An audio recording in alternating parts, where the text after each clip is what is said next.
Sekarang kondisi negara dan masyarakat sedang susah karena pandemi ya, tentunya.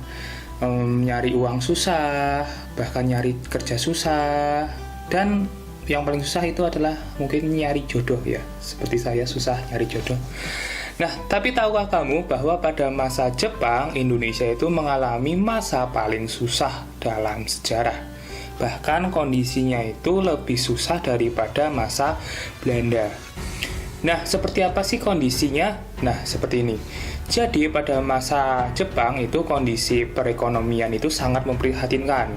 Karena semua sumber daya itu dieksploitasi oleh Jepang untuk kepentingan perang. Nah, Jepang itu menerapkan sistem ekonomi seperti pembatasan, penguasaan, dan juga pengaturan.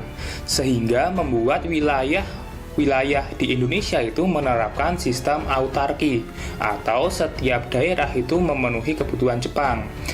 Hal ini membuat krisis pangan, sandang, dan masing-masing daerah atau masyarakat itu hanya dibagikan beberapa kuota saja untuk sandang dan pangan. Contoh, untuk beras, kuota untuk masyarakat dari hasil panen itu hanya dibatasi sebanyak 40%. Dan 60%-nya itu dibagi dua, yang 30% itu untuk pembibitan dan 30% lagi itu untuk memenuhi kebutuhan Jepang. Jadi dengan pembatasan kuota beras tersebut yang menyebabkan terjadinya wabah kelaparan dan juga sandang itu mahal, akhirnya masyarakat banyak yang menggunakan karung goni sebagai pakaian. Nah, yang kedua dalam bidang pendidikan. Nah, di sini juga kondisinya sangat memprihatinkan hingga akhirnya membuat sumber daya manusia Indonesia itu terpuruk seperti itu. Nah, dalam bidang pendidikan, Jepang itu hanya memanfaatkan pendidikan untuk membentuk tentara muda saja. Nah, kurikulum sekolah hanya menganjurkan siswa itu baris berbaris, terus perang-perangan, dan juga kerja bakti. Jadi, mata pelajaran itu sangat tidak diperhatikan seperti itu. Nah, terlebih lagi pada masa itu guru-guru pada masa pendudukan Jepang itu banyak yang dijadikan sebagai pegawai administrasi pemerintah. Jadi sekolah-sekolah akhirnya kekurangan guru seperti itu, hingga ya kalau kekurangan guru ya tentunya sekolah tidak berjalan dengan lancar. Nah, di kondisi sosial juga itu sangat ini paling mungkin kondisi yang paling memprihatinkan banget kayak gitu. Karena pada masa itu Jepang itu kan butuh tenaga kerja untuk mengurus sumber daya. Nah, akhirnya mereka mengambil laki-laki yang berusia antara 14 sampai 45 tahun untuk bekerja sukarela menjadi romusa. Nah, romusa itu adalah kerja tanpa dibayar. Hal itulah yang akhirnya nanti menyebabkan penderitaan, banyaknya tingkat kematian.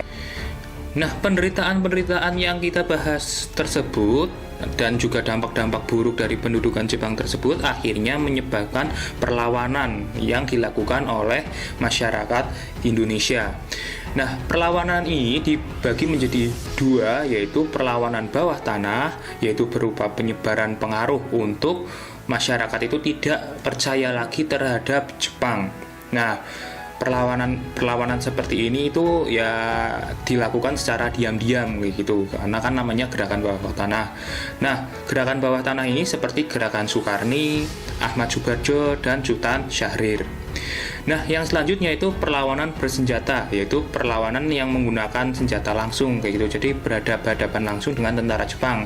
Contohnya itu perlawanan di Aceh oleh Teku Abdul Jalil, di Singaparna oleh Kiai Haji Zainal Mustafa, perlawanan peta di Blitar oleh Supriyadi, perlawanan peta di Aceh dan Gumilir.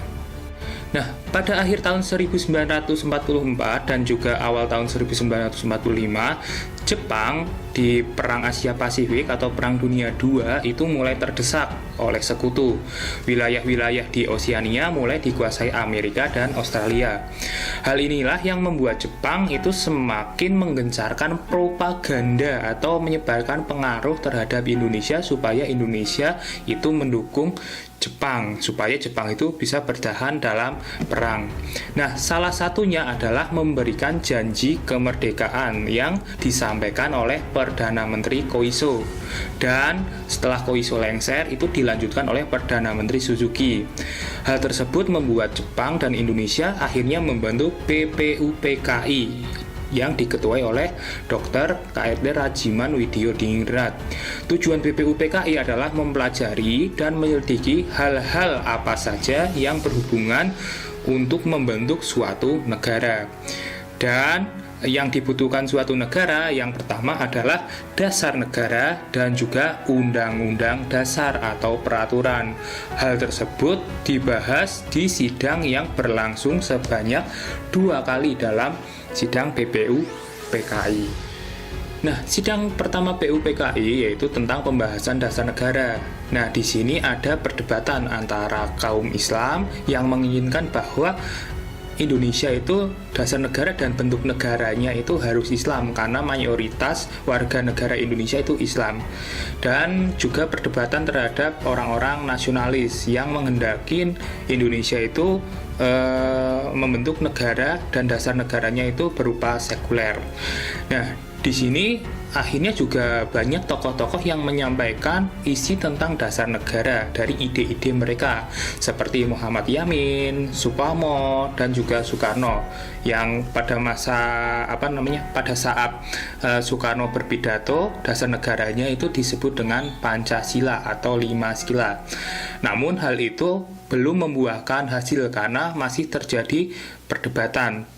Nah, akhirnya untuk mengatasi hal tersebut, mereka membentuk panitia kecil yang akhirnya panitia kecil itu membentuk suatu dasar negara yang dipakai sampai sekarang. Nah, dasar negara tersebut waktu itu disebut dengan Piagam Jakarta.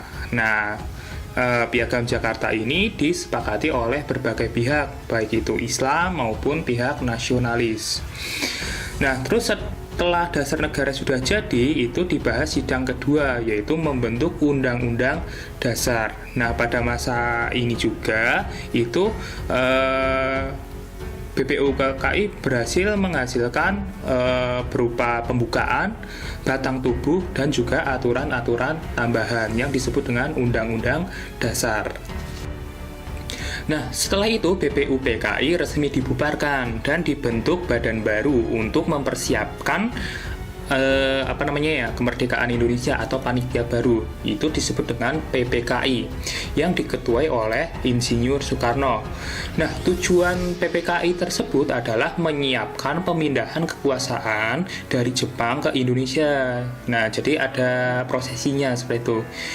Hal itu dilakukan, penyerahannya itu dilakukan ketika tanggal 12 Agustus 1945, di mana waktu itu Marskal Terauchi sebagai Gun Sirekan itu menyerahkan kekuasaan Indonesia kepada Soekarno secara resmi.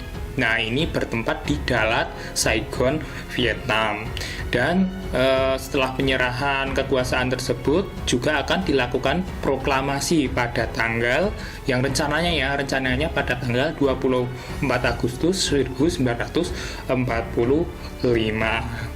Nah, itu adalah materi tentang kondisi atau dampak pendudukan Jepang, perlawanan terhadap Jepang, dan juga akhir dari pendudukan Jepang.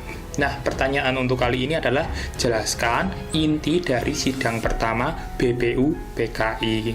Sekian untuk video kali ini, tetap semangat dan wassalamualaikum warahmatullahi wabarakatuh. Sampai jumpa.